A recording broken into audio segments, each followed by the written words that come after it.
राणा भाई जो है एमआईएम के कैंडिडेट होंगे, ढाका से ही क्यों?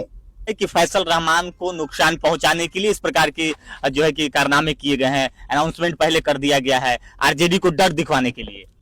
जिहाद होते होते ऐसा खुशखबरी दिया गया ढाका की सरजमी से कि हमको लगता है कि ढाका के सरजमी के लोग खुश नहीं है। खुश नहीं है। भीड़ आई है अलग बात है, राणा रंजीत से खुश नहीं है, उस कैंडिडेट से खुश। देखिए कि ढाका के सरजमी से कैंडिडेट खड़ा करने का मतलब ही यही होता है कि एक मुसलमान को डैमेज करना। भाई से मतलब नहीं है तो उनको सबसे पहले उसी विधानसभा से उतरना चाहिए था। कौन सी विधानसभा? जो उनके भाई है, मधुबन विधानसभा से। हाँ। जहां से उनके भाई जो है विधायक हैं, सबसे पहले तो उनको वहीं से उतरना चाहिए था। शिवहर से जहां से कैंडिडेट थे वो लोकसभा के प्रत्याशी से राणा रंजीत साहब, शिवहर से भी तो दे सकते थे। आप समझ रहे हैं, मतलब फैसल रहमान के लिए कमर कसा गया था। हाँ, भाई जिता देना है इस बार। मैं ढाका के प्रोग्राम में या ढाका के इर्द गिर्द जहां भी शादी विवाह में मैं गया हूं, अगर राणा रंजीत साहब हो या ढाका से कुछ लोग अगर इस चीज पे दबाव भी दे रहे थे कि राणा रंजीत को यहाँ से टिकट दिया जाए, तो वैसी साहब को और अख्तरुल इवान को समझाना चाहिए कि आप दूसरे बगल में बहुत सारे विधानसभा खाली है, आप उस विधानसभा से आइए। अगर मुसलमानों की बात एमआईएम करती है तो, अगर मुसलमानों की बात नहीं करती है तो फिर अपनी मनचाही जिंदगी जैसे चाहे कर सकती है। देखिए, आज असदुद्दीन अवैसी साहब ढाका पहुंचे थे। उन्होंने आतंकवाद के खिलाफ जिहाद किया है और चुनावी मुद्दे पे भी बोले हैं। लेकिन सबसे बड़ा सवाल है कि जिस तरीके से ढाका विधानसभा को लेकर एक अनाउंसमेंट की ऐलान किया है कि यहां से राणा रंजीत सिंह को टिकट दिया जाता है। अब सियासत जो है तेज हो गई है ढाका में। सियासी जो पारा है वो बढ़ गया है। मोतिहारी में चर्चाएं होने लगी है। हमारे साथ सोशल एक्टिविस्ट है अशरफ अली अंसारी, लगातार बेबाक अंदाज में बोलते हैं। क्या विचार रखिएगा इस तरीके की, क्योंकि वहां पे ऑलरेडी मुसलमानों की संख्या है और एक उनको राणा रंजीत को टिकट देना क्या लग रहा है, क्या आप सोचते हैं इस पे? सबसे पहले आपका बहुत बहुत शुक्रिया कि पत्रकार तो बहुत थे, चैनल वाले बहुत थे, मगर आपकी नजर उस पे गई तो इसके लिए आपका बहुत बहुत शुक्रिया। और वैसी साहब का चंपारण की धरती पे आना, उसके लिए भी मैं तहे दिल से तमाम चंपारण वासियों की तरफ से मुबारकबाद पेश करता हूं। मगर वैसी साहब ने आज एक अलग अंदाज में उन्होंने कहा कि मैं ढाका की सरजमी से एक खुशखबरी देना चाहता हूं। हाँ। उन्होंने कहा एक खुशखबरी देना चाहता हूं। तो खुशखबरी में उन्होंने क्या दिया? उन्होंने कहा कि यहां से राणा भाई यहां के कैंडिडेट होंगे। अच्छी बात है, राणा भाई जो है एमआईएम के कैंडिडेट होंगे, ढाका से ही क्यों? इससे पहले मैं कई सारा बयान, चूंकि राणा रंजीत साहब का अक्सर मैं उनका बयान में सुनते रहता हूं, और एक बार नहीं कई बार उन्होंने लोगों मीडिया के सवाल पे भी, लोगों के सवाल पे भी कि आपका भाई बीजेपी में है और आप एमआईएम में है, ऐसा क्यों?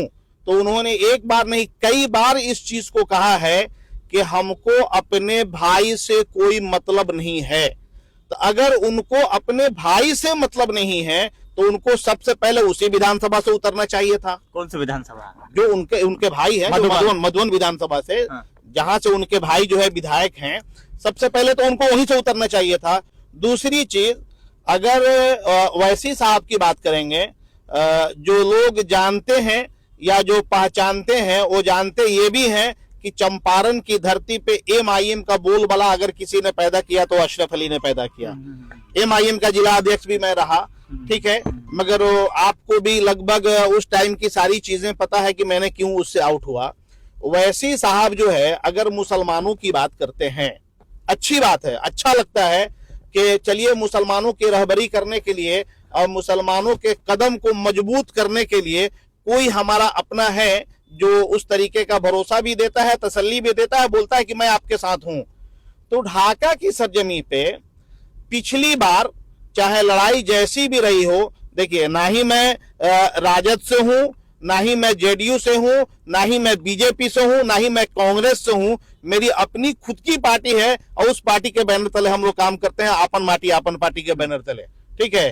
तो पिछली बार जो है चाहे कमी जिसकी भी रही हो, मगर इस बार लोगों ने अपना एक मंशा बनाया था, एक मुद्दा बनाया था कि चलिए इस बार ढाका की सरजमी जो है, जो मुसलमानों के सरजमी से माना जाता है, इस बार उस सीट को मुसलमान के झोली में डाल दिया जाएगा।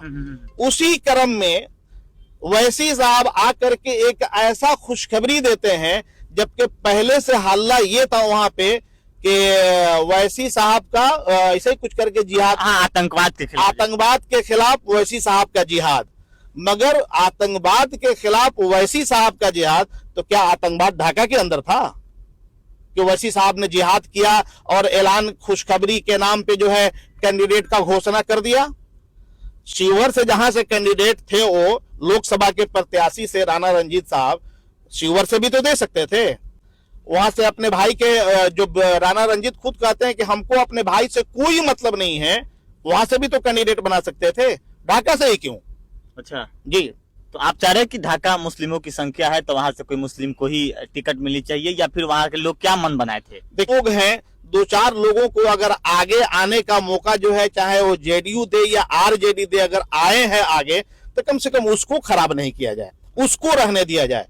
पूर्व में जो है वहां विधायक रहे हैं मुसलमान का, ठीक है, पिछली बार फैसल रहमान, हाँ फैसल भाई थे, किसी रीजन से जो है पिछली बार वो नहीं निकाल पाए।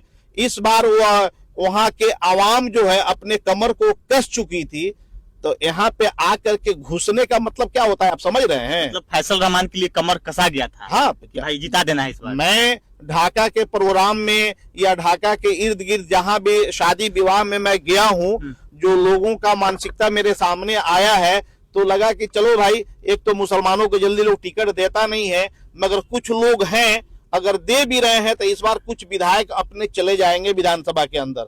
मगर इस बार जो है जिहाद होते होते ऐसा खुशखबरी दिया गया ढाका की सरजमी से कि हमको लगता है कि ढाका के सरजमी के लोग खुश नहीं है। खुश नहीं है, भीड़ आई है अलग बात है, राणा रंजीत से खुश नहीं है, उस कैंडिडेट से खुश। देखिए, आप अगर कहेंगे ना, तो सबसे पहले सवाल खड़ा यहाँ होता है कि वैसी साहब हो या बिहार सदर अख्तरुल ईमान हो, सबसे पहले उनको जो है ना, अगर राणा रंजीत साहब हो या ढाका से कुछ लोग अगर इस चीज पे दबाव भी दे रहे थे कि राणा रंजीत को यहाँ से टिकट दिया जाए, तो वैसी साहब को और अख्तरुल ईमान को समझाना चाहिए कि आप दूसरे बगल में बहुत सारे विधानसभा खाली है, आप उस विधानसभा से आइए। अगर मुसलमानों की बात एमआईएम करती है तो, अगर मुसलमानों की बात नहीं करती है तो फिर अपनी मनचाही जिंदगी जैसे चाहे कर सकती है।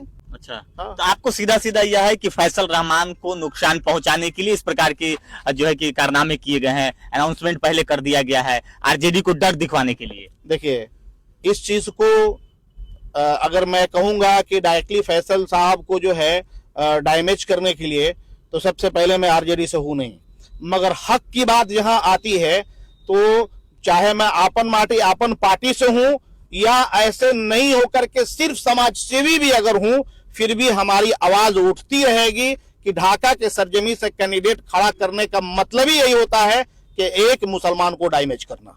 अच्छा, मुसलमान को डैमेज, बिल्कुल निशाना यही है। अच्छा जी, क्या वहां के वोटों का क्या ग्राफ है? क्या राजपूत समाज के लोग हैं ढाका में? देखिए, आज तक ढाका के अंदर जो लोग भी विधायक बने हैं, जो मेरा अपना सर्वे है, वो सिर्फ और सिर्फ मुसलमानों के वोट से बने हैं, ठीक है। तो मुसलमानों का वोट का जो संख्या है ढाका के अंदर, वो एक बड़ी संख्या है। और सिर्फ ढाका ही नहीं, चंपारण की कई सारा विधानसभा ऐसा है जहां पे मुसलमानों का संख्या अच्छा है, मगर चाहे वो आरजेडी हो या जेडीयू कांग्रेस कोई भी हो, वहां से मुसलमानों को जल्दी खड़ा नहीं करती है। अगर जहां से हैं भी लोग, तो कम से कम उसको बर्बाद करने का काम ना किया जाए। अच्छा, मतलब आपका